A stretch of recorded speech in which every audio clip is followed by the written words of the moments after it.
bench and ledger. They strapped Isabella onto the bench while a guard said, "Confess now, or we will make your throat speak for you." Fear lodged behind her ribs and set the rhythm of her breathing. The straps bit her wrists. The jailer tightened a leather loop across her knees. The narrator recorded the moment with the same tone used for inventories and death registers. Isabella had come to that court as a neighbor, not a threat. She had a small house near the river and a woolen shawl she mended at dawn. Within 3 days she had been named in a denunciation, dragged from her bed, and delivered to the tribunal. Doubt first visited her in the jail corridor, where a scribe inspected the ledger and tapped a name. The scribe's finger paused on Isabella's surname. That pause became a question the clergy would answer with hands. The chamber smelled of wet stone and candle wax. The narrator noted the odors clinically. Iron dust, boiled tallow, ink. Those facts framed the tribunal's machinery. The immediate problem was concrete and stated aloud, an accusation that required confession to satisfy a patron. That demand determined every choice made in the room. A guard pulled a wooden wedge into place at Isabella's shoulders. She tested the straps with a small, involuntary movement. Her hands trembled, her legs were crossed on the bench, and nerves overrode any plan she had. The fear made her still. When the chief inquisitor entered, the room narrowed to the sound of his boots and the clack of his iron ring on the ledger table. The chief inquisitor read names without looking at faces. Names formed the verdict. His voice did not rise. The scribe opened the ledger and flipped to a page already crowded with entries. The jailer produced a small set of tools from a leather roll and set them on the table like offerings. A guard stood at the chamber door, heavy, lidded, hands folded on the pommel of a short baton. The narrator recorded each action with sentences as exact as tally marks. Isabella tried to speak at first. Her mouth betrayed the plan to tell the truth in a different order, to give context between lines. The guard struck the bench with the heel of his hand. "Silence," he said. Isabella's words collapsed into coughs. The jailer pressed a cloth against her face to check for resistance. Her breathing pushed the cloth away. She swallowed to steady herself. Outside the chamber, another prisoner screamed. Isabella's head turned toward the sound. Her eyes tried to find the cell where the cry had come from. The guard shoved her back into place. The escort recited the tribunal's rule. Silence counts as admission when witnesses cannot speak. That doctrine transformed each neighbor's accusation into a weapon. Fear shifted into calculation. Isabella checked the straps, the knots, the grain of the bench. The chief inquisitor lifted the ledger and traced a finger along a column of names. "He who denounced you." The question was a demand for a paper trail that justified violence. Isabella did not know the name the inquisitor wanted. She offered a local merchant's name to buy time. The scribe wrote the line in cramped script and added a marginal cross. The chief inquisitor looked at that cross and frowned. A second beat arrived when the ledger was carried into the back room. The chief inquisitor ordered the scribe to pull the file of prior notations. The back room held a second lamp and a table stacked with folded lists. The scribe muttered as he worked. He whispered to the chief inquisitor, "This page was altered." The chief inquisitor's hand paused over the ledger. His expression tightened in a small, practiced way. The narrator recorded the discovery with detached phrases. Marginalia, ink blot insertion. But the scribe produced the marginal note aloud. "Here," he said, tapping the paper, a name added after the confession was transcribed. The jailer moved closer and folded his arms. The chief inquisitor answered, "Cross," referenced the patron's ledger. That instruction moved the inquiry from the person strapped to the bench toward the network that supplied accusations. At that moment, Isabella felt the second emotion shift. The first had been fear. Now doubt crept along with anger at being listed as grain on a page. Her jaw clenched. She watched the scribe's hands, the ink-stained tips of his fingers, the way his thumb wiped a blot. The narrator noted the scribe's habit of stopping mid, stroke and saying a date aloud to check the archive. Isabella started to lift her feet against the bench. The guard noticed and stepped forward. He did not move. His hand landed on her ankle with a pressure meant to confirm whose body was contained. The chief inquisitor walked back into the chamber carrying the ledger.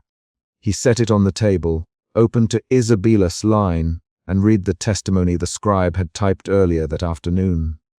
The confession read sterile and efficient. The room's light made the ink appear as a map to guilt. A witness was brought within view. A neighbor, labeled Elena in the notes, was made to stand in the doorway and watch. Elena's hands clasped a kerchief. Her eyes tracked Isabella with a mixture of pity and avoidance. The guard pushed Elena forward until she stood where she could see the bench. Elena's breathing was shallow. She looked away when the jailer revealed an instrument from the leather roll and tested its weight in his palm. The chief inquisitor narrated the procedure aloud, step by step, like a man reciting a prayer. "We will apply pressure here," he said, indicating a joint on the bench with a gloved finger. "We will check for falsehood in the voice."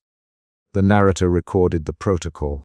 The scribe annotated how many turns a screw took and at which murmurs the prisoner compromised. The jailer's glove left a dark smear on the wood. Isabella watched Elena's face as the guard prepared the instrument. Elena's gaze flicked to the ledger, down to the inked line, and back to Isabella. Isabella's fear tightened into a concrete decision. If she spoke, she would name someone. If she remained silent, the instrument would name her. Her fingers tightened on the bench strap. Her mouth formed words that stalled at the back of her throat. Then the procedure began. The jailer secured Isabella's wrists and opened a set of brass clamps. He turned the first screw 3/4 turns. The room registered each increment in clicks. Isabella inhaled and bit her lip until blood came. She made a small sound. The guard leaned forward and said, "Tell us the truth, Isabella." She did not answer. The chief inquisitor raised a hand slowly and said, "Record the reaction." The scribe did. The third external event occurred when a condemned noble in the adjacent cell began to scream. That voice had weight in a different tone. It stopped them. "You cannot." A guard hit the iron bars and ordered the voice to stop. The prisoner broke free of the guard's hold and lunged. Chaos followed. The chief inquisitor ordered more men in the room. Lights tipped, candles guttered from sudden motion. The scribe sank blood as his hand shook. The narrator described the sequence with precise verbs. The noble struck, the guard staggered, wood split, the jailer grabbed a strap. Within the tumult, the chief inquisitor barked a string of commands. "Secure him. Bring the chain, tighten the wheel." There were 5 rapid exchanges between the chief inquisitor and the guards. "Secure him. Chain him now. Where is the wheel? Bring the ledger. Do not let him speak." The back and forth was short and clipped, each line changing tactics. Isabella's fear exploded into panic for a second. She jerked against the clamps, her hands bled. The chief inquisitor called for a harsher regimen to restore order. The jailer answered, "As you command." The room's purpose reasserted itself through action and urgency. The narrator recorded the change in procedures and the immediate consequence. A confession drafted under renewed severity. After the struggle, they returned Isabella to the bench. The scribe wiped his hands on his sleeve and reopened the ledger. "Write what she says or we will write it for her." There was no pause in that instruction. The scribe's pen began to move in short, neat strokes. Isabella spoke in fits. "He me to carry the oil. I saw the mark on his door. I gave him bread." Her lines were uneven, clipped by pain and fear. The scribe asked clarifying questions that guided each answer. The chief inquisitor watched the page as a judge watches a scale. Each clarifying question with a soft rasp, moving his finger along the paper. "Which door?" he asked. "Which mark?" Isabella pointed with a trembling hand toward the south lane. "That one," she said. The scribe wrote the street name. The ledger accepted the specification. The narrator documented the conversion of pain to paper. The scribe certified the confession with an abbreviated flourish and sealed the page with a cross. The jailer bound Isabella's wrists and led her away to a smaller holding cell. The guard left the instrument on the bench, its brass rims catching a fringe of light. Days later, in the archive, the scribe returned to the ledger and compared entries. He found more marginal notes, names inserted after the fact, patrons' initials appended in pencil. He whispered to the chief inquisitor, "These names match the patron list." The chief inquisitor looked at the ledger and then at the city register. His jaw tightened into a set motion that suggested calculation rather than surprise. That discovery formed a twist that rearranged prior events. The record suggested confessions were not always the source of names. Sometimes names were the source of confessions. The scribe's marginalia moved suspicion from the accused to the accusers. The chief inquisitor made a decision. He closed the ledger and said, "Seal this page." Note the amendment. The instruction altered the chamber's documentary path and hinted at patronage above the tribunal. Isabella's situation changed in a small but pivotal way. When the jailer returned her to the cell, he did not look at her the same. He kept his hands where they could not be reached. She tested the rosary she had kept in a pocket. It had been removed. She paced the narrow stone and counted knots on a rope. The fear remained, but the knowledge that names could be manufactured ignited a new motion inside her. She listened for footsteps beyond the corridor and watched the scribe's shadow through a barred window. The chapter's cliffhanger arrives when, as dawn leaks through the cell bars, Isabella hears the chief inquisitor order, "Bring the ledger." "We will recheck every testimony." That command promises further scrutiny and a second sweep of coercion. Isabella presses her forehead to the cold stone and imagines the inked lines being rewritten. The narrator records her action without commentary. She breathes in, breathes out, and straightens. Throughout the chapter, dialogue reveals character and motive. The chief inquisitor speaks in short, measured questions and commands. The scribe responds with specific clerical phrases about dates and ink. The jailer uses blunt, physical phrases. The guard's lines are threats that keep bodies compliant. When the condemned noble revolted, he spat a single sentence at the chief inquisitor. "You write our deaths in your ledger." The chief inquisitor did not answer with words, but with a motion toward the wheel. By the end of the night, the ledger lay open on the archive table with ink and a smear of blood at the margin. The scribe covered the smear with his palm and, for the first time in the record, hesitated to certify a line. The chief inquisitor watched him and said only, "Finish it." That order resolved the immediate conflict. The page would be completed, and the machinery would move on. The final scene in this chapter is small and specific. The jailer locks Isabella's cell and slides a ledger page under the door. The page is damp where ink met skin. Isabella reads the line forced from her. Her finger traces a sentence that names someone she recognizes. She says the name aloud in the stone room. Her voice is raw. Steps approach the corridor. The narrator notes the footfall pattern and records the ledger's placement on a shelf, spine to the wall. A rosary lies forgotten on the floor. The last action is the cell door's iron catch closing with a metallic grind, and the ledger's page remains exposed to a single, guttering candle. The chapter closes without commentary, leaving the document and the damaged body as items to be re-examined. The ledger's notation carries the event forward. A new name, a sealed amendment, footsteps on the stair, the immediate conflict. Isabella's coerced confession has a resolution for this chamber. The confession is recorded and the tribunal's procedure continues. The narrator moves on to note the ledger as evidence and a tool, the chief inquisitor as the man who decides how it is used, and the scribe as the hand that makes pain legible. The cell falls into dim light while a clerk crosses the floor to retrieve the sealed page, and the chapter ends with that concrete motion. Emotion root, fear emotion shifts, doubt to fear to controlled compliance, fear to panic to enforced confession. Ledger example and the breaking. Guards shoved Mateo through the antechamber door while the scribe read his name aloud. Fear tightened around his throat. He stumbled on the flagstones. A torch guttered nearby and a guard barked, "Stand still, Mateo." The scribe lifted his quill, and the ledger's page asked under the flame. In those first moments, fear governed Mateo's choices. He measured every breath and froze when the ledger's spine rasped. The tribunal's problem lay before him plainly, an accusation tied to lineage and paper, and the chamber treated paper as execution. The narrator watched from a small stand at the room's edge, pencil against a worn leather notebook. He noted Mateo's family name, the way bloodless light carved hollows under the man's cheekbones, and the detail that would matter later. Isabella had been forced to watch the bench last night, strapped and screaming until the jailer tightened a leather loop across her knees. The narrator wrote it down without commentary. He recorded facts: who was accused, who signed the parchment, the time of accusation.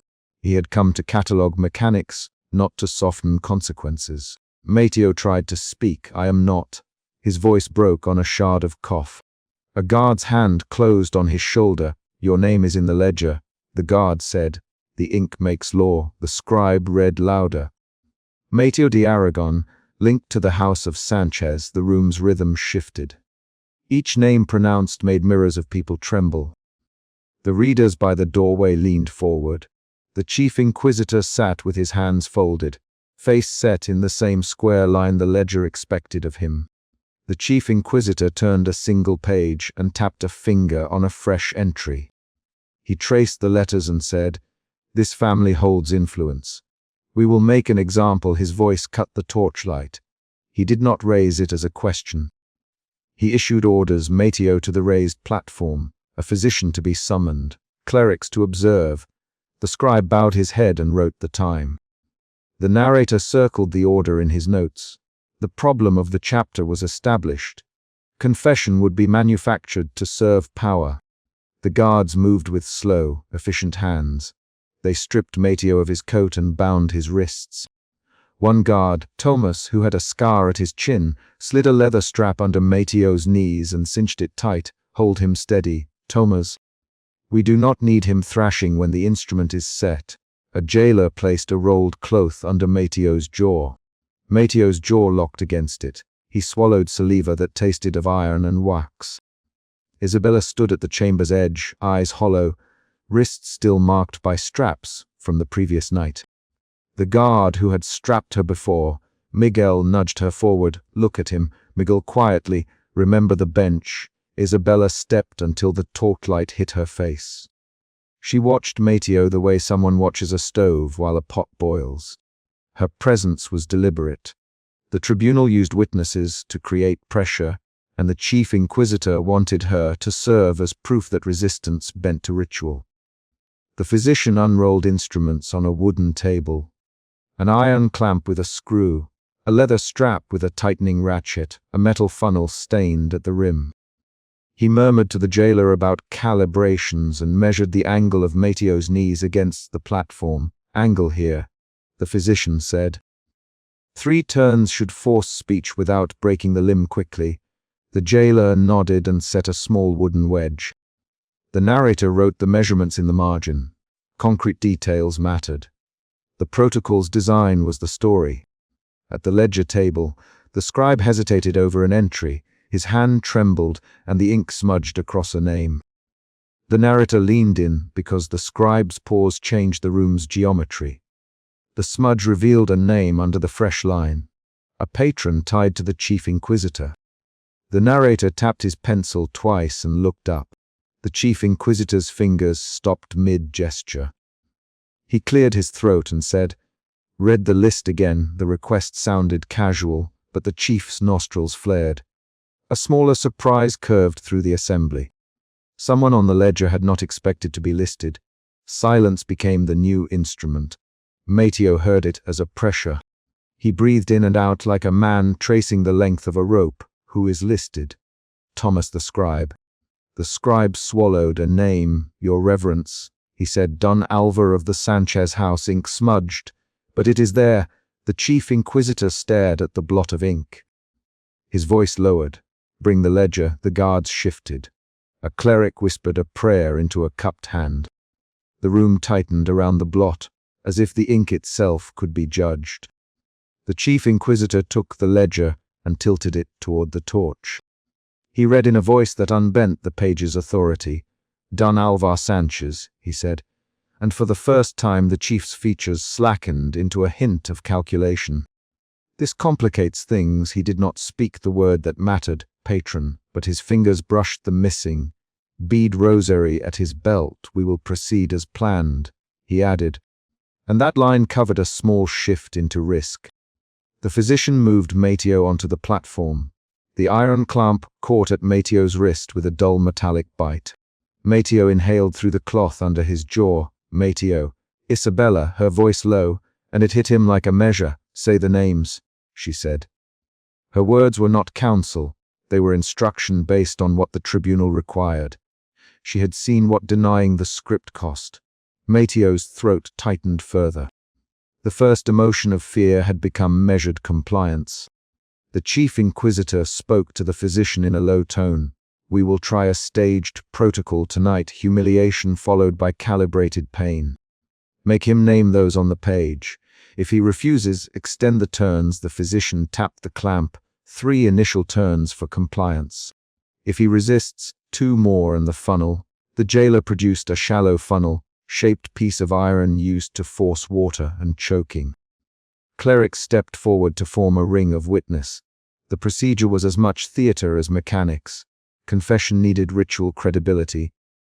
Mateo's hands trembled against the wood. He pressed his jaw into the rolled cloth. He tried to form a sentence. "I do not," he began. His words failed. The physician tightened one turn and watched a vein stand in Mateo's neck. The narrator recorded the adjustment. 1 complete revolution, a pause of 32 seconds, then a second half turn. Each motion was deliberate. Each silence invited a confession. The narrator wrote the time and the number of turns. Mateo's voice returned in a small fragment. "I know Don Alvar," he said, and then he stopped, eyes fixed on the chief. The chief's head tilted in the same clinical way it did before he gave orders. "Speak clearly." "The chief, who else knows?" Mateo swallowed and spat a name. Diego Rogers." The confession split the room. The chief's face did not move. His hands remained folded. Guards shifted their weight. The scribes looked at their ink. One cleric crossed himself with a hand that trembled. The confession did not land where any expected. Mateo named 2 names that placed the chief's patron in the ledger's vicinity. The chief's jaw tightened and then loosened as if a gear had shifted. He closed the ledger, but his thumb left a wet smudge on the page. "Stop," he said, and the single syllable ordered motion. Guards moved to seize the book. Tumas lunged and the scribe shoved back. "Take it to me." The chief, without raising his voice. His command was efficient. The scribe resisted by instinct, and then by a flicker of loyalty. He clutched the ledger. "You cannot touch that."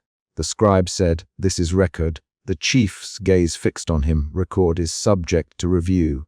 The chief replied. He stepped forward, palm flat on the ledger's cover, removed the blot. He produced a wet rag and scrubbed at the ink. The blot smeared and then brightened as if pleading for permanence. The scribe protested. "These are true entries." Guards tightened around the scribe's shoulders and a second guard, Lewis, pressed a palm under the man's chin to raise his face.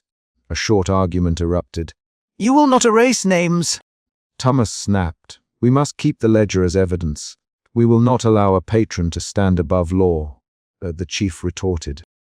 The exchange was 3 quick lines thrown like strikes. The room's tilt changed. The assembled clerics watched the chief with eyes that measured advantage. The chief's move to scrub the blot was not an accident. It was a decision to protect the tribunal's image by erasing inconvenient links. Mateo's breath came in shallow pulls. He had broken and named the figures the tribunal demanded, but his names now threatened someone higher. The chief's hand hovered over the ledger like an instrument choosing a blade. The scribe shoved forward and tried to reclaim the book. A guard grabbed the scribe's wrist. The scribe's quill clattered on the table. "No," he said, "you cannot." His sentence ended when a guard tightened his grip and dragged him back. The tension that had been building snapped into a small, violent motion. The narrator stepped closer and recorded the seizure, including the scribe's protests and the chief's choice. He noted Thomas's scowl and the way Isabella's fingers curled until the skin at her knuckles shone white. He wrote, "Ledger seized, blot scrubbed, scribe restrained, the facts formed a new knot. The tribunal prioritized image over truth." That knot suggested consequences beyond the chamber. It promised private reprisals. In the corridor outside, a small scuffle produced a muffled sound and the clack of heavy boots. The chief called, "Bring me Don Alva's name," cleanly. His order turned the ledger from record into instrument. Guards returned to Mateo. The physician readied the funnel. Mateo's body sagged under the added pressure. He had moved from fear to a fragile resignation. He would say the names if it ended the tightening. Isabella watched him and then bowed her head faintly, not in prayer but in the acceptance the tribunal trained into witnesses. Mateo spoke again, this time naming an additional name under breath. Rosa Mendez. The room reacted in degrees. One cleric nodded as if a duty had been fulfilled. The chief's face did not register surprise, only calculation. "Here, guard, keep the ledger with me. The record will be made whole in private." The guard carried the book off, keeping it near his chest like a corpse. The chief turned and gave a single instruction to the physician. "End it. Record a confession and file it as witnessed. Then see to the matter of the patron privately." The physician nodded and set the clamp for final turns.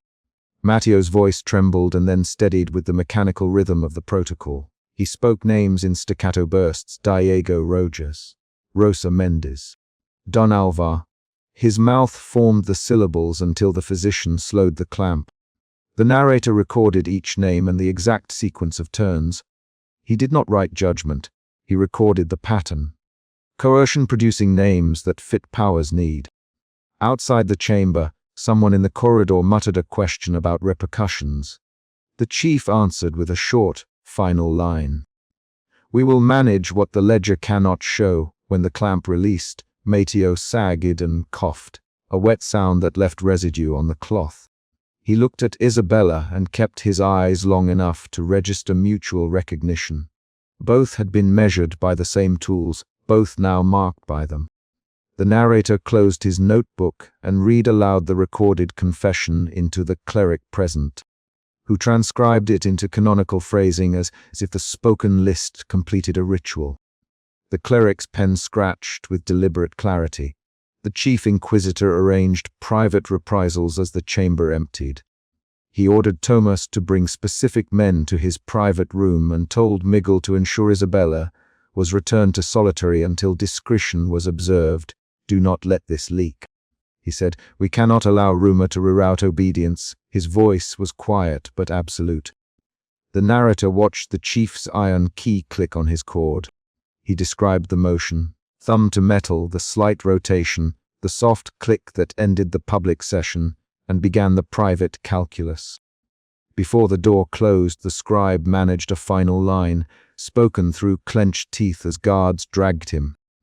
"I wrote what I saw." The chief's hand rested on the ledger, thumb near the smudge. "You wrote what you were allowed to write," he replied.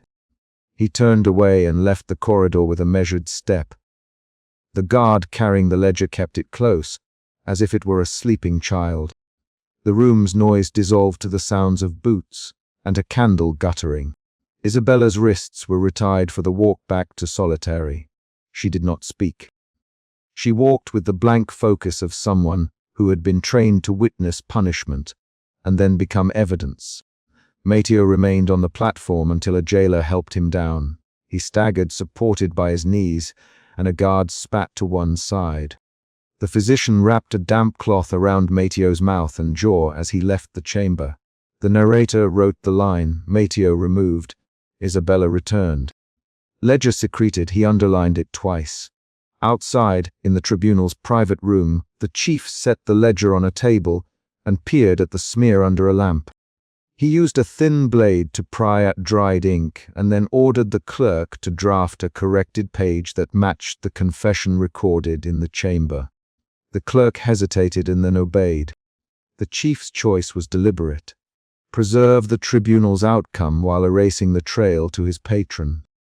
That decision would reconfigure loyalties and supply the next chapter with private reprisals. The narrator closed his leather notebook, pocketed the thin brass lorgnette, and walked down the corridor. He paused at the iron door to listen.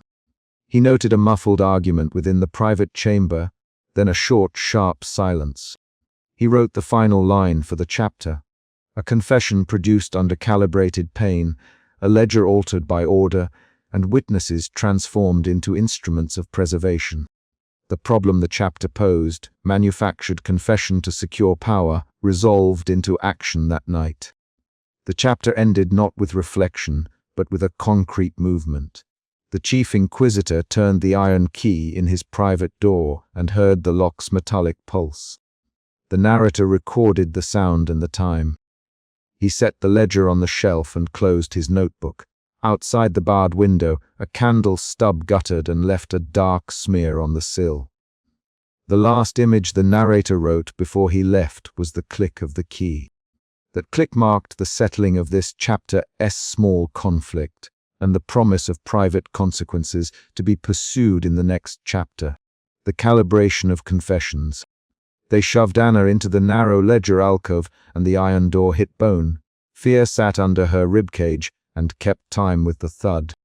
A guard flattened his palm on her shoulder and said, "Name them, now." The scribe snapped the ledger open to a blank page. The central problem was explicit. Produce a confession or be erased from the record. Fear is the route that guides Anna's first choices. She folded her hands where ropes would later press them and tried to breathe without making noise. The narrator recorded every motion with a clipped voice. The alcove smelled of cold wax and old ink. The flame over the desk guttered once. Anna had been a midwife. She knew the names of the village women who had come to her in labor. That knowledge reduced to a currency she did not want to spend. The narrator set a line of facts into the room. The scribe's quill hovered. Guard Thomas tightened his stance by the door. The chief inquisitor stood in shadow at the threshold, hands tucked beneath his robe, watching the ledger like a judge watches a scalpel. There was no room for hesitation. Tell us who attended the birth of Rosa Martel. The chief inquisitor. His voice was low and measured. Anna's throat closed. She looked at the scribe and then at Thomas. I was there. I was with her. The first emotional shift arrived as doubt. Anna doubted that naming Rosa would save her. She doubted the ledger itself. In the last month, the tribunal had filled pages with inked confessions from men who never stood trial. The narrator had seen it happen with Isabella, strapped to a bench. The straps had bitten her wrists and the jailer had said, "Confess now, or we will make your throat speak for you." Mateo had been shoved through an antechamber door while the scribe read his name aloud and a torch asked over the ledger's page. Those were recorded moments. This event mirrored them. The chief inquisitor crossed the threshold and came to the desk. He set a leather-bound ledger beside the open folio. He tapped the cover with a ringed finger. "Scribe, the quota stands. Fill the ledger. Make it useful." His tone did not rise. It only outlined the requirement. The instruction turned institutional pressure into an immediate threat for Anna. The scribe's voice was small. "We must fill names. The tally will be checked in the morning." He dipped his quill as if practicing a calm he did not have. Thomas pushed forward a wooden bench. "Sit," he said. He used a word that carried order. Anna obeyed because resisting would bring faster measures. The torments began as measurement. A torturer, known to the tribunal as Master Tormentor, entered with leather straps looped over his shoulder and an iron device that clacked when it swung. He offered a bargain in a voice trained to sound like a choice. "Name 3 who will confess, and the rest will be spared the rack. Name none and you will be an example." He placed a small wooden scale on the table as if weighing fate.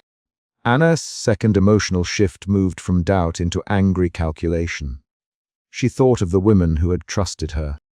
Rosa Martel with the long scar on her jaw, Marta who brought her a child's blanket for prayer, Lucia who had sworn a secret oath in the chapel. Anna's hands clenched. Her mouth formed names and then closed again. She refused to betray Marta's family. She refused to betray Lucia, Anna. Thomas, you can keep some alive. Say a name. The guard's voice was not cruel. It was pragmatic. It catalogued trade-offs. The ledger wanted names more than it wanted truth. Anna spat a sound that was almost a laugh. I will not write what I did not see. She swallowed and forced out. I helped with births. I gave midwifery oils. I prayed.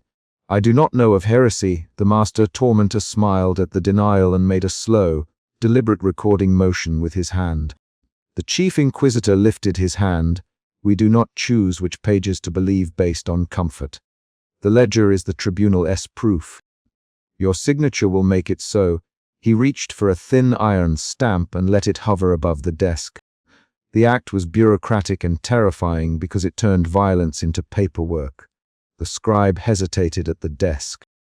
He had blackened fingers and a smear on his cheek from earlier ink. He paused when he placed the quill to the page. That hesitation changed the room.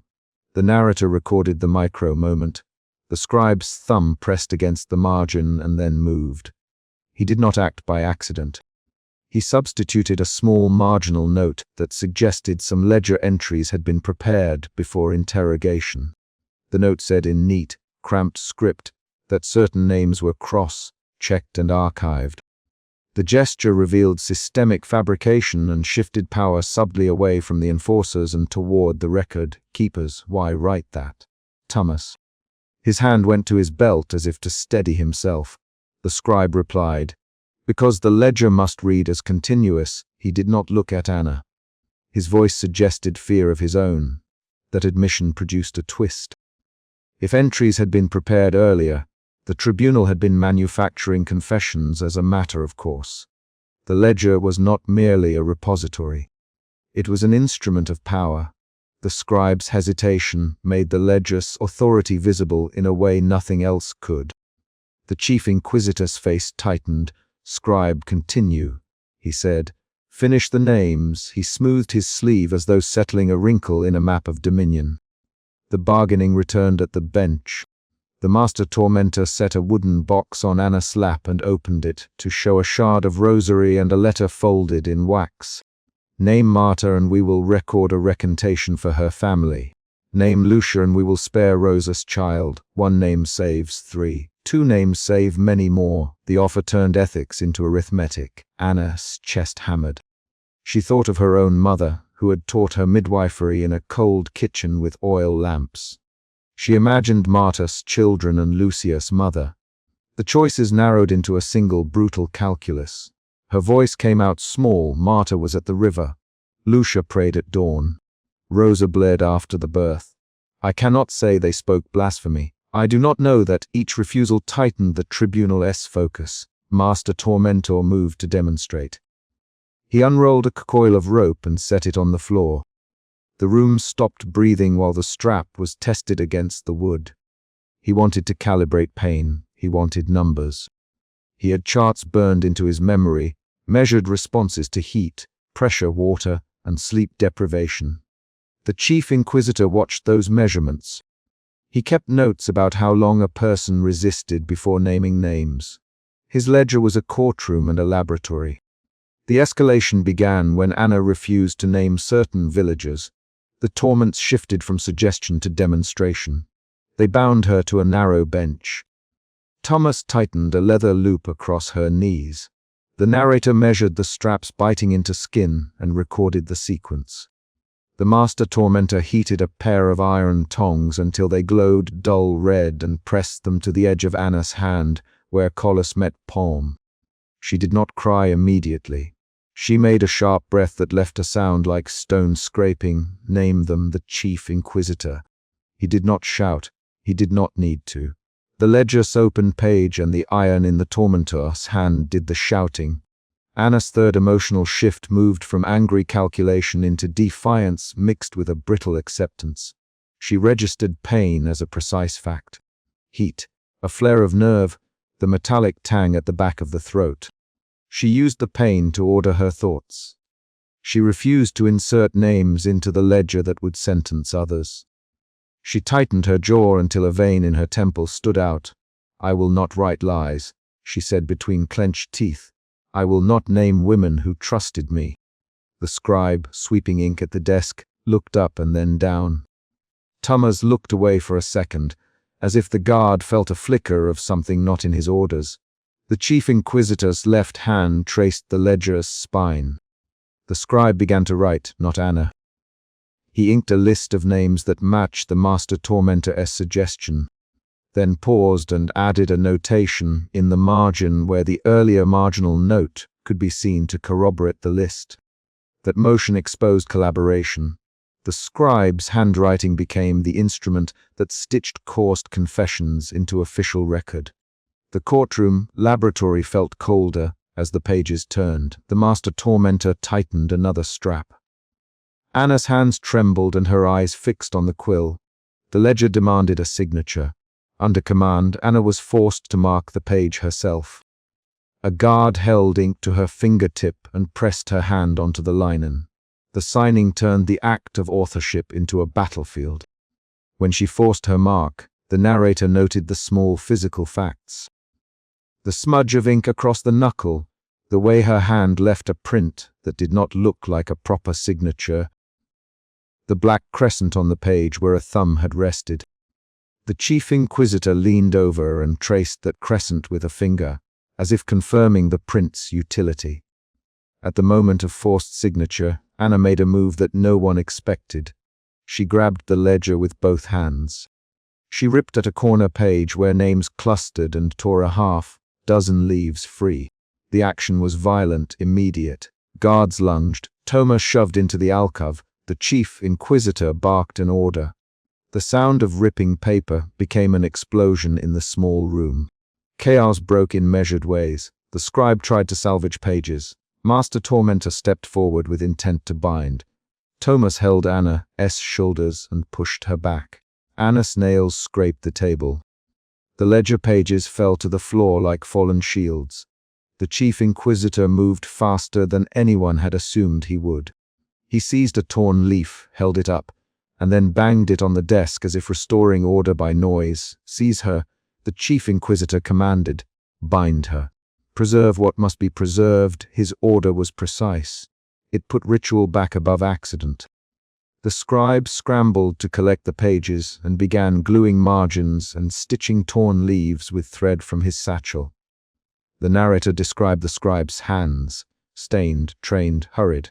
That detail made clear how the records would be repaired and how the truth would be remade. Guards restrained Anna and carried her into the larger chamber. The chief inquisitor stood over the desk and ordered the scribe to mend entries that would conceal the disruption. The scribe's pen moved again. He wrote that the ledger had suffered minor damage during a scuffle. He added a formal notation, dated and signed, that framed the tearing as a regrettable but contained incident. The notation shifted blame onto Anna while reasserting the tribunal's control. In the empty alcove afterward, the narrator recorded the torn corner and the repaired stitches. He spoke of the margin note and the stamped signatures that would vouch for the ledger's continuity. He noted the new punishment ordered: confinement in a cold cell and the application of a public penance once the ledger's entries were settled. The narrator's tone remained cold and measured, cataloguing actions and consequences without moral flourishes. But the chapter did not end with mere cataloguing. The scribe's hesitation had added a new variable. It suggested internal fractures, the record, keepers who knew how to fake continuity, and the enforcers who demanded visible compliance. The narrator pointed out that Isabella had been strapped to a bench in the previous case and Mateo had been dragged through antechamber doors while the scribe read his name aloud. Those earlier facts anchored this event in a pattern rather than an anomaly. Anna's choices had consequences. She was carried away with stitches and a torn page tucked into the ledger for later mending. The chief inquisitor ordered the ledger preserved as evidence of order despite damage. The scribe was compelled to make entries that would conceal the disruption. Guards replaced the iron door's lock. The immediate conflict, the ledger versus lived truth, had a settlement for the moment. The ledger would be made whole. The ledger would be made convincing. The village would receive official notice of confessions and penances. Anna would be moved to a cell where she could not speak to the women she would be accused of endangering. At the last moment before the door closed, Anna spat a handful of words at Thomas. "Tell them I was a midwife. Tell Marta I did not betray her." Thomas did not answer. He tightened his grip and pushed the door until stone swallowed the sound. The narrator closed his entry with the facts. Torn ledger, marginal note, a new punishment assigned. He recorded the date and the time and the names of those present. He linked this episode to the pattern recorded in earlier cases. He left an ominous promise that the ledger would not be the last casualty of the tribunal's need to shape reality. The chapter ended on a concrete beat. The chief inquisitor placed the iron stamp back into his robe, closed the ledger, and wrote a clean line beneath the mended entries. He tapped the inked line with a ringed finger and said, without looking up, order restored. A guard moved the chained bench back into place. The scribe tucked his repaired pages into the folio and closed the cover. Anna's muffled cries came from the corridor as the cell door clanged. The ledger lay shut on the desk, its pages stitched, and its marginal note folded to hide the seam. The paperwork restored appearance. The room kept its secrets. The narrator recorded every detail, precise and unsparing. The instruments of confirmation had won this round. The ledger would serve as proof for those who wished to read it. The torn leaves would be made whole. The village would receive official lists. Anna would be carried to a cell and given a punishment that fit the tribunal's need to deter. The chapter closed with the sound of a key turning in a lock and the quiet scrape of paper as the scribe set the folio back on the shelf. Emotion shifts in the chapter moved from fear to doubt, to calculated anger to defiant acceptance. Those shifts guided Anna's actions and the choices of the surrounding characters. The scribe's hesitation and the chief inquisitor's bureaucratic violence together exposed how confession was calibrated and how records were forged to sustain power. The ledger, once repaired, would speak of truth. The room knew otherwise. The final image that the narrator recorded was concrete. The chief inquisitor's ink, stained thumb pressing a neat line under the repaired names, and a guard carrying Anna away with her wrists raw against the ropes. The ledger was closed, the cell door shut, the sound of chains began its long rhythm. The calibration vault and the smudge in the ledger. They shoved Mateo onto the low bench and a guard barked, "Keep him still." Suspicion tightened Marina's hands as she watched the straps bite leather into bone. The vault smelled of damp stone and tallow. The chief inquisitor stood by the platform and announced, in a measured voice, that the tribunal would test a new method of timing confessions. Marina had a habit of checking margins. She did it with fingers ink, stained from long nights and with the same small, precise motions that archived records demanded. Suspicion is not an abstract state for a scribe. It is a repeated physical gesture. The tilt of a page, the back press of the quill, the slow drag of a thumb along a line of text. She moved toward the scribal table because the chief's demonstration required an accurate ledger, and because she needed to see, with her own hands, the way the record was being made. The narrator observed and recorded every action without flourish. He noted the straps, the measured words, the guards' positions. He noted, too, the way Lieutenant Cruz avoided looking at the ledger and how the chief's iron ring flashed in the candlelight. Within the first 5 minutes, the central problem was plain. The tribunal intended to calibrate pain so that confessions could be manufactured with mathematical certainty. The stakes were concrete. If the device worked here, The tribunal would have a formula to force names from mouths and to produce signed proof on demand. Mateo hissed through clenched teeth.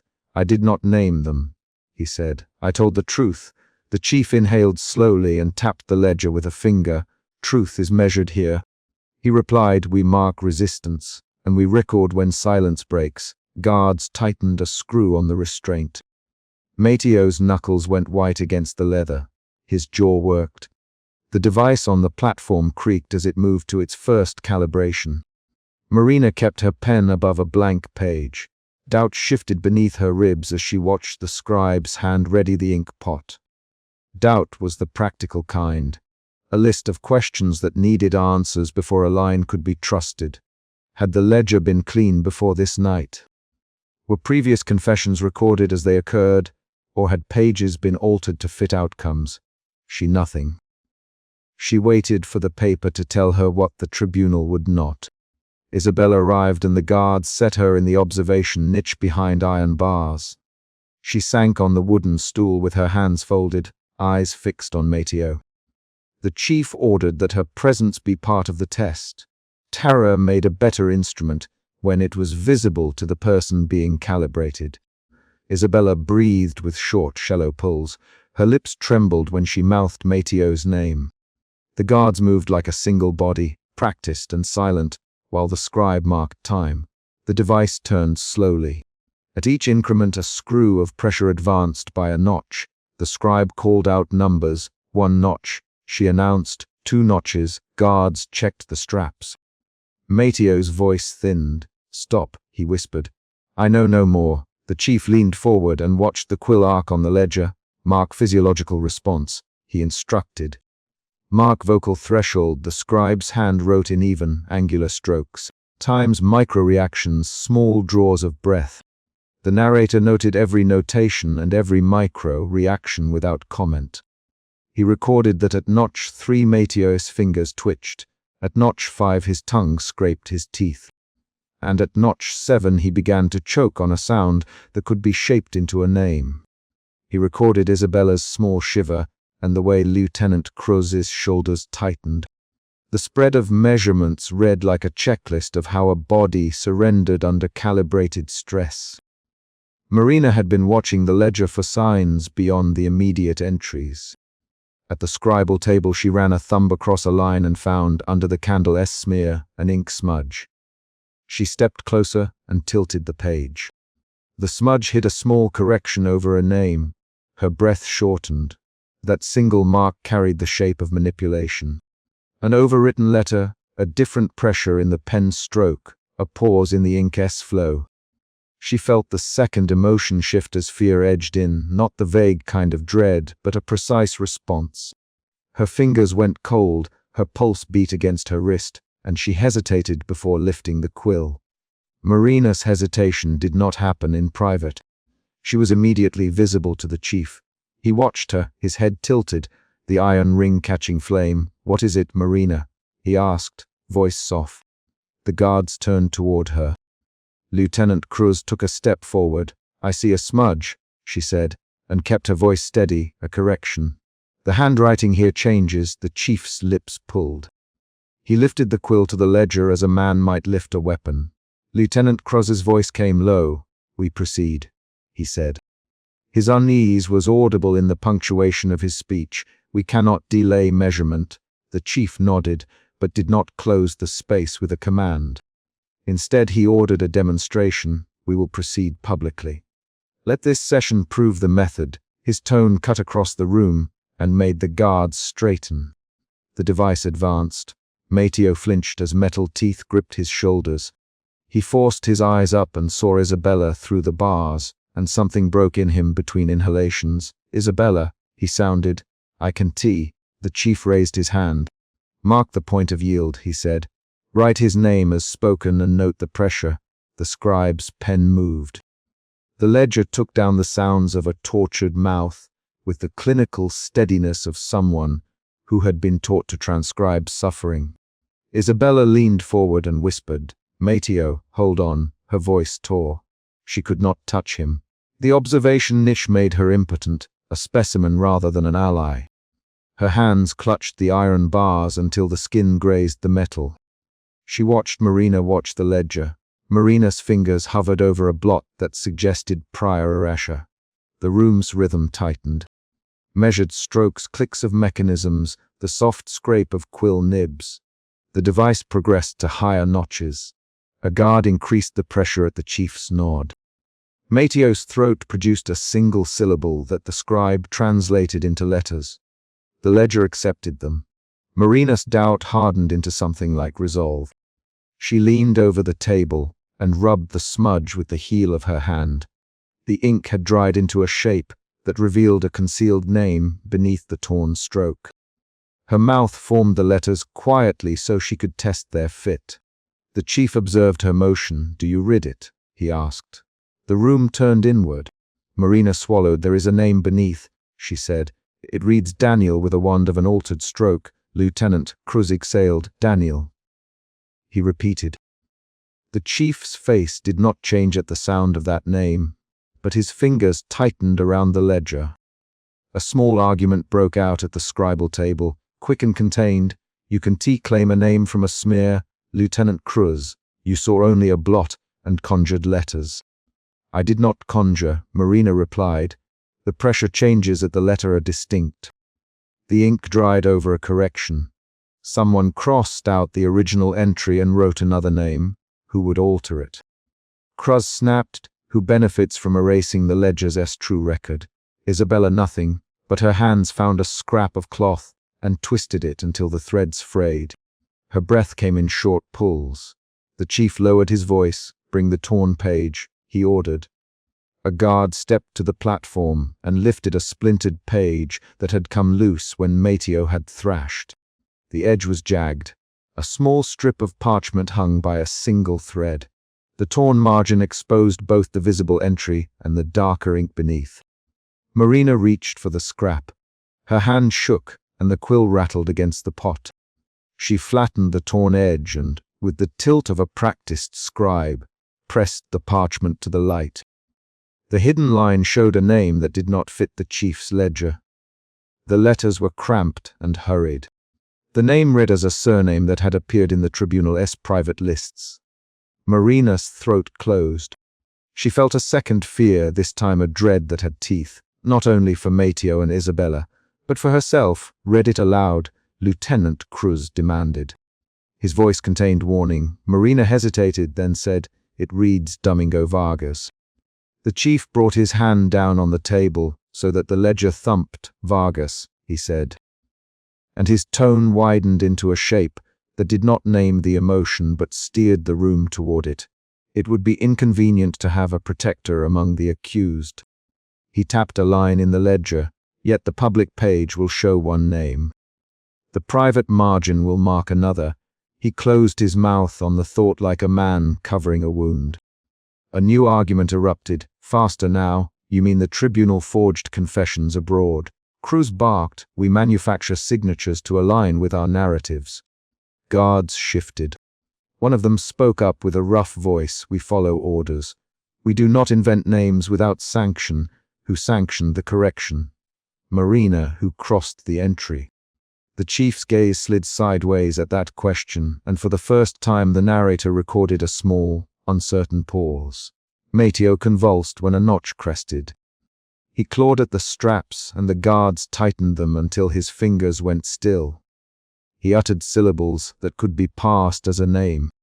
The scribe wrote them down. The ledger accepted them as proof. Isabella began to sway, and a guard steadied her by the shoulder.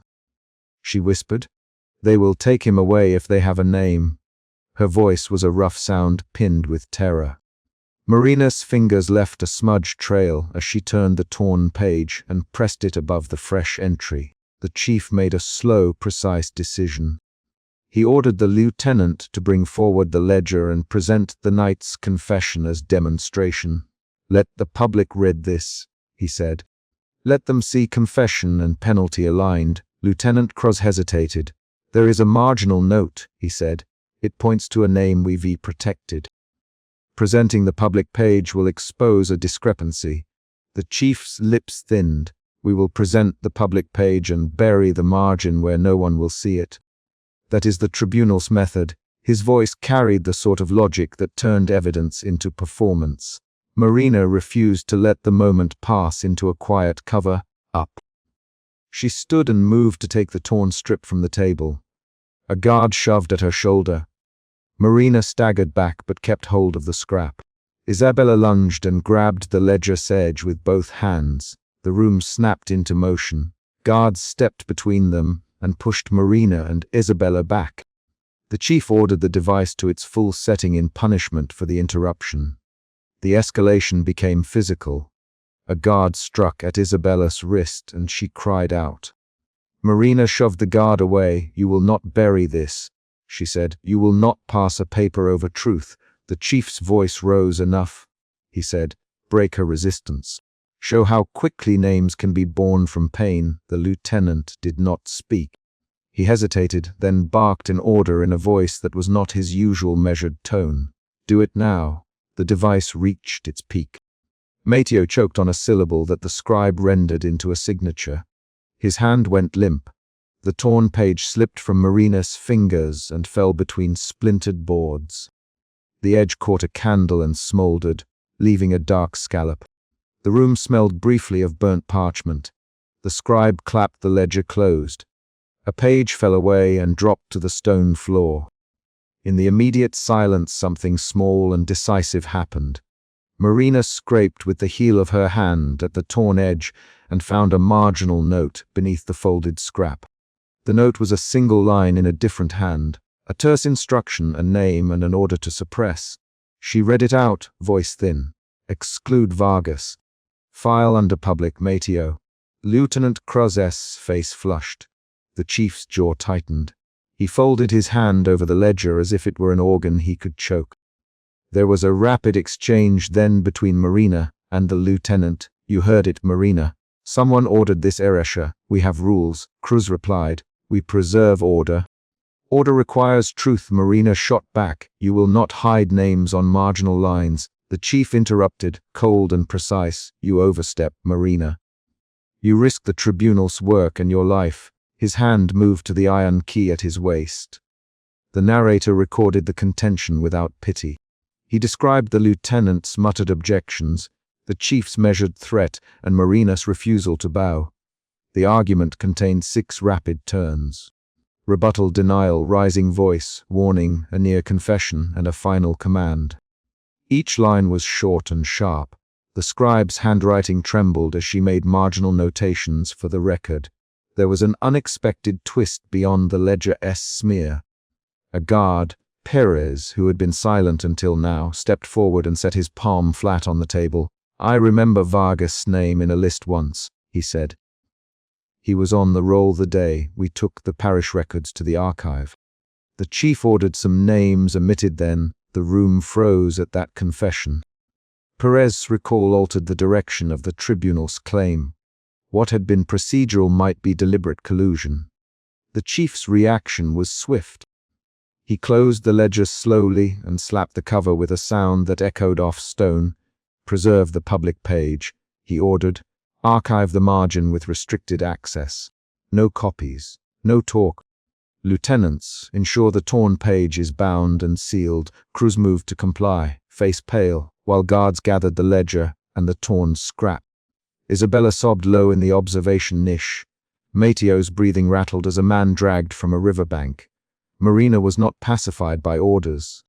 She gathered her ink pot and wrote a single line in the outer margin, a date, a witness, Perez's name. The act was small and purposeful. It changed how events could be traced. She looked up at the chief and said, "You will close this publicly. You will mark the ledger's page as evidence. But you do not get to bury the marginal note. Someone will read it." The chief's gaze lingered on her for a long beat. Then he stepped back, put the heavy iron key on the table, and turned away. In the pre-dawn hush that followed, the narrator recorded that the tribunal would present the coursed confession to the public as proof of method. He recorded, too, Marina's marginal mark and the torn strip placed in a sealed bundle. The chief left the vault with Lieutenant Cruz at his side, the iron key swinging from a cord. The guards dispersed. Isabella was taken back to a cell, still trembling. The chapter closed on a concrete beat and a quiet threat. The chief shut the ledger with a deliberate motion and slid it into a locked chest before the first light rose. His fingers left oil on the cover. Marina watched him do it, and then turned the torn page over once more, feeling the rough edge beneath her thumb. She thought of the names already erased for the sake of tribunal theatre and of the small, stubborn act she had performed in ink. The narrator added the ledger's closing to his notes and wrote, without sentiment, that the tribunal preserved confessions for spectacle while privately annotating those to be erased. The last recorded sound in the vault was the iron key clicking back into place. The immediate conflict had been resolved.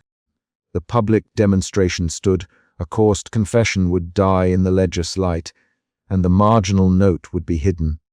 The chapter left two clefts open. One was procedural, who ordered the erasure and why. The other was personal. Marina's marginal line, Perez's admission, and the torn scrap that still smoldered at the edges.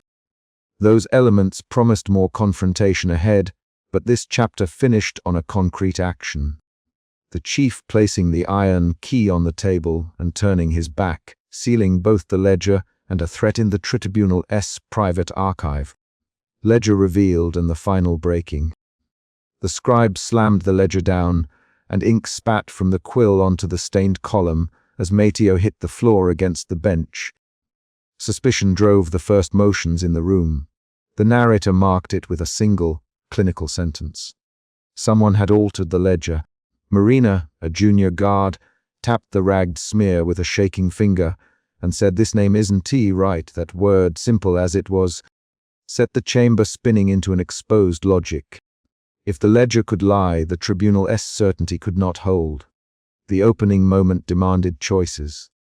The chief inquisitor rose from his chair and smoothed a robe already creased with authority.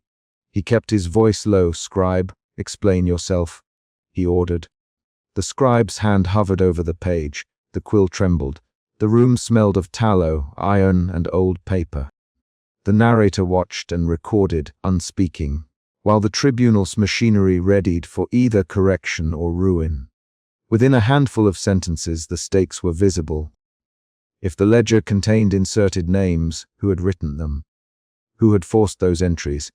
The central problem lay on the table in black, blotched ink. The ledger's claim to proof, or the coercion that had filled its margins. The narrator's reported suspicion pushed others into motion. Guards tightened straps. The chief inquisitor's eyes narrowed. Mateo rolled to one elbow and spat blood. Anna's breaths came in fast, measured pulls against the leather at her wrists. The chamber's layout, described without sentiment, mattered now. The raised platform held the ledger stand. Benches framed it like teeth. To the left, the low bench waited, straps coiled on its arms. To the right, a curtained alcove where the scribe kept ink and scraps. The narrator noted these details only when they affected action. The ledger's angle allowed the smudge to be partially hidden. The scribe could reach the alcove in 2 steps and disappear. Name them. A guard barked. Now, the demand landed like a small knife. The chief inquisitor stepped forward and converted the suspicion into doctrine. "We will calibrate confession," he said. "Show them how truth is extracted." He framed escalation as necessity. He set straps on the low bench. He pronounced ritual and consequence, and in that pronouncement he revealed the choice before the tribunal. Silence the doubt or punish with greater force. Marina's hesitation came next. She had been present when Mateo first stumbled into the antechamber. She had seen the scribe's quill arc under flame in Chapter 2's moment. Now she found an inconsistency, and could not ignore it. The ledger lists Rodrigo, not Mateo. Her voice was small.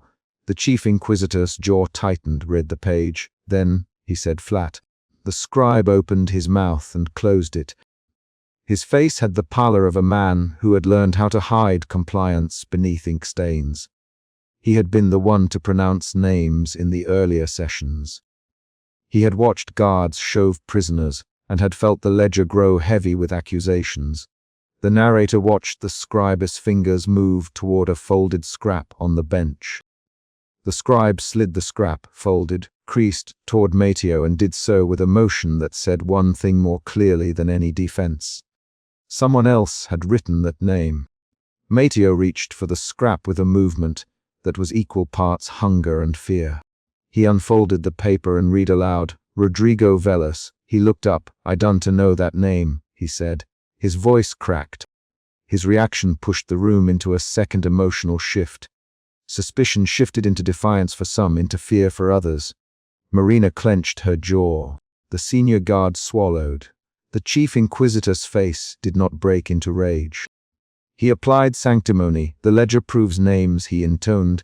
"If the scribe erred, it is counsel to correct and proceed." He reached for the ledger with a hand bearing a heavy iron ring. Marina's finger hovered again above the smear. Her doubt hardened into intent. Nothing.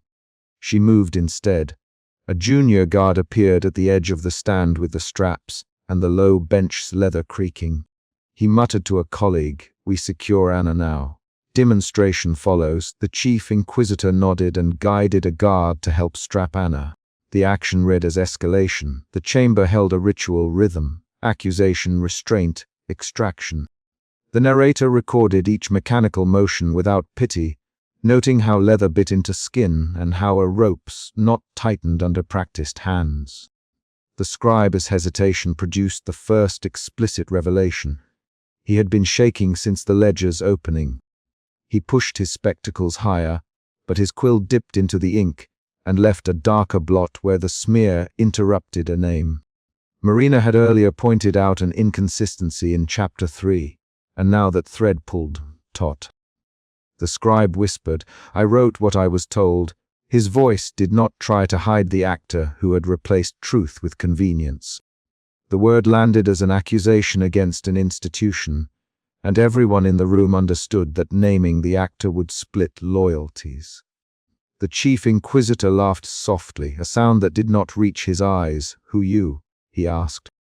He paced a single slow step, and the motion carried the weight of a man used to being obeyed. The scribe looked at the bench and then at Marina. A hand dipped the quill, then guided mine. The sentence implied complicity at a higher level. The room, which had been moving toward demonstration, paused. Doubt moved through guards like a cold that no candle could lift. "Mateo spat blood onto the flagstone. Who guided you?" he demanded. His voice had shifted from pleading into a brittle insistence. The chief inquisitor turned his face to him and said, "Silence. Submit to the process." The chief inquisitor used ritual to push back against the emerging question. He ordered Mateo strapped for an example confession. "We will show them what happens when one resists," he said. At that moment, a senior guard stepped forward with an action that forced another emotional pivot. He touched the scribe's shoulder and said, "Give me the scrap." The scribe hesitated and then slid the folded paper across the bench. The senior guard opened it. He frowned. He read the name and then said quietly, "This is a ledger planted to mislead the tribunal." His refusal to speak louder made the accusation sharper. The chief inquisitor's fingers flexed and his mouth pressed into a line. The narrative required a mini cliffhanger and the narrator provided it through a short, decisive exchange. Marina cleared her throat and said, "There are other pages like this." Her statement forced the chamber into a new tension. If the ledger had been altered repeatedly, the tribunal's evidence was a constructed lie. If it was a lie, then every death and every punishment carried the risk of being wrongful. The narrator's suspicion expanded into a communal dread. The chief inquisitor moved as if to seize the ledger. He reached for the iron-bound edge. Guards leaned in to obey. Then a violent, small thing happened. The ledger page caught on a nail at the stand's rim and tore with an audible rip. The sound cut the room. Ink flecks landed on the chief inquisitor's robe. The page hung like a tongue and then fell to the floor in two halves. For a heartbeat, authority itself lay split between hands. The fall opened the climax. The chief inquisitor's outrage took the shape of action. He barked orders and shoved a guard aside. Mateo lunged at the ledger to snatch the torn page. Anna, still strapped, pulled against her bonds and leaned toward the fallen leaf. Marina shouted, "Stop!" The chamber's certainty cracked and pieces of loyalty tried to map themselves onto one side or the other. A rapid exchange followed among those closest to the ledger. Mateo, "No, Marina, leave it, we must keep it," the scribe cried. "It will prove the falsity, then burn it." The senior guard, "No," the chief inquisitor countered. "We hold it for correction." The dialogue moved fast. 3 guards, the chief inquisitor, the scribe, and Mateo trading short lines that exposed their aims. The chief inquisitor snapped, "Seize him!" The senior guard hesitated. That pause was the hinge. Hands collided. Mateo reached the leaf first and crumpled it in his fist. He shouted, "You name my face for another man's sin." He threw the paper toward the candle tray. Sparks flew. A guard lunged and grabbed the wrist that held the page. The chief inquisitor swung at the hand and struck metal against bone. The bench rocked. A scuffle became a struggle. The room turned into close combat, a tangle of robes, straps, and boots. Blood smeared onto the ledger debris. In the melee, the narrator's voice did not moralize. It catalogued. The chief inquisitor struck a guard. The guard answered by hauling him to the floor. Marina stepped between them and slapped at the iron ring. A candle toppled and guttered. The action drove emotion into panic for some, into cold calculation for others. The chief inquisitor's sanctimony collapsed into raw fight. He barked, "Bind them!" But his command arrived with less force than the clatter of overturned benches. At the center of the struggle, the scribe made a decision. He shoved a second scrap into the senior guard's palm. The guard read it, and then caught sight of a name that shifted how he saw the room.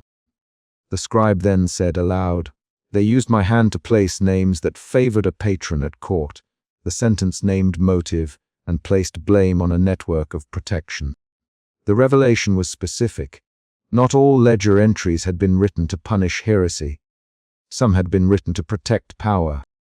The guard who had once obeyed the chief inquisitor now lowered his eyes and then looked at his comrades.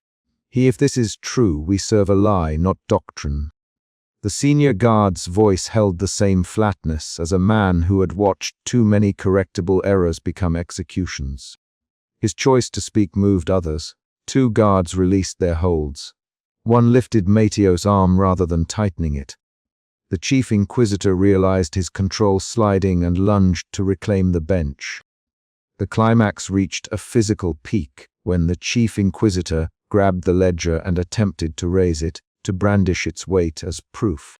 Hands grabbed his wrists. A rapid exchange of commands and refusals erupted. "Release the ledger," he cried. "No, take him away." The senior guard, "Bind him," another guard ordered. The conflict boiled into a tight cluster of short, sharp sentences. 3 to 6 back, and 4th lines clipped through the chaos as required. "You cannot, Marina, you ordered false names." "Silence," he hissed. "We will not be instruments." The senior guard replied, "Do you hear me?" The chief inquisitor demanded. "We hear you," the guard said, "and not obeying you now is our answer." The chief inquisitor's reaction was physical. He shoved the scribe to the floor and stamped his boot near the torn page. He screamed an oath that broke the ritual surface. The room responded not with immediate obedience, but with hesitation. In that hesitation, the lieutenant of the guard, who had been quiet until now, moved. He tightened a rope and wrapped it around the chief inquisitor's forearm. Then another guard took the other arm. The chief inquisitor could not command the hands that bound him. When the bindings were secure, the chief inquisitor's face blood with a cut on the brow. His voice had lost some of its rasp. "You will regret this," Marina answered. We already regret what we did not stop." The senior guard motioned to the scribe and said, "Tell the ledger's history now. Every name you wrote that night. We will listen and then act." The scribe exhaled a long, defeated sound and began to speak. He named nights, names, and pressures. The ink had often been guided by a finger not his own, and that the finger belonged to a woman who had regular access to the record room and to men who wanted certain names removed from the rolls. That revelation reframed earlier chapters. The narrator referenced the calibration vault and the smudge noted in Chapter 4, and tied those concrete events together. Earlier entries had been altered under the cover of ritual testing. The scribe pointed to the ledger's margin and read aloud a ledger entry from months prior that linked a name to a noble protector. The admission changed how the tribunal's past punishments were interpreted. The twist made clear that the institution had been weaponized not only for doctrine, but for personal advantage. Outside the immediate struggle, the chamber's audience reacted. A few clerks who had long watched without voice moved closer. One of them, a man who had only been catalogued in the background in earlier sessions, stepped forward and placed an ink-stained finger on the ledger's torn page and said, "I registered the missing bead on the rosary." I never matched the page to a confession. His small declaration strengthened the scribe's testimony. The chain of lies began to unspool. By the time the fighters stepped back, the room contained two states. One of shocked quiet and one of deliberate motion. The chief inquisitor sat bound on a bench, his heavy ring locked between knotted ropes.